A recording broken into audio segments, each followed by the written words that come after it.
నమస్కారం. నా పేరు కాశన్ యాదవ్, కాంగ్రెస్ పార్టీ నార్కన్ జిల్లా ప్రధాన కార్యదర్శిని.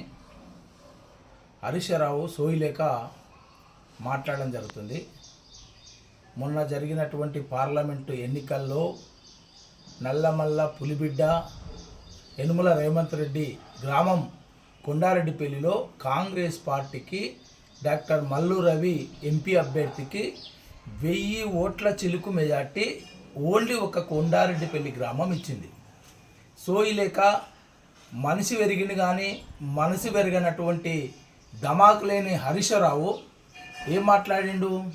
కొండారెడ్డిపల్లిలో రేవంత్ రెడ్డి గ్రామంలో బీజేపీకి లీడ్ వచ్చిందని చెప్తుండు. నీకు ఒక నీకు సంబంధించినటువంటి అచ్చంపేటలో ఉన్నారు కదా నీ పార్టీ నాయకులు, నీ నాయకులతో తెలుసుకో.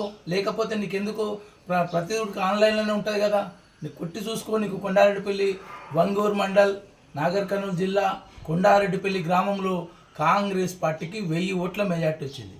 సోయిలేక నువ్వేదో మాట్లాడాలి, నేను పేపర్ పుల్లిని కావాలి, ఏదో విధంగా దుష్ప్రచారం చేయాలనుకుంటున్నావు. నీ విధంగా చెప్పాలంటే నీ కొండారెడ్డిపల్లిలో టీఆర్ఎస్కు ఏజెంట్ లేరురా నాయన, ఏజెంటు లేడు. నీ పరిస్థితి ఘోరంగా ఉంది. ఏదో మాయ మాటలు చెప్పి ప్రజలను ఏదో విధంగా మోసపు మాటలు మాట్లాడడం నీకు సరైన పద్ధతి కాదు.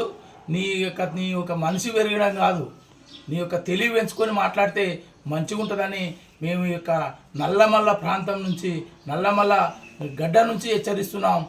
హరీశ్రావు జాగ్రత్త తెలుసుకొని మాట్లాడు. ఈ యొక్క కొండారెడ్డిపల్లి గడ్డ రేవంత్ రెడ్డి అడ్డా, నల్లమల్ల గడ్డ రేవంత్ రెడ్డి అడ్డా. మళ్ళీ ఒకసారి నువ్వు ఏమన్నా మాట్లాడుంటే ఆధారాలతో మాట్లాడు, కానీ ఆధారాలు లేకుండా ఆరోపణలు చేస్తే మాత్రం నీ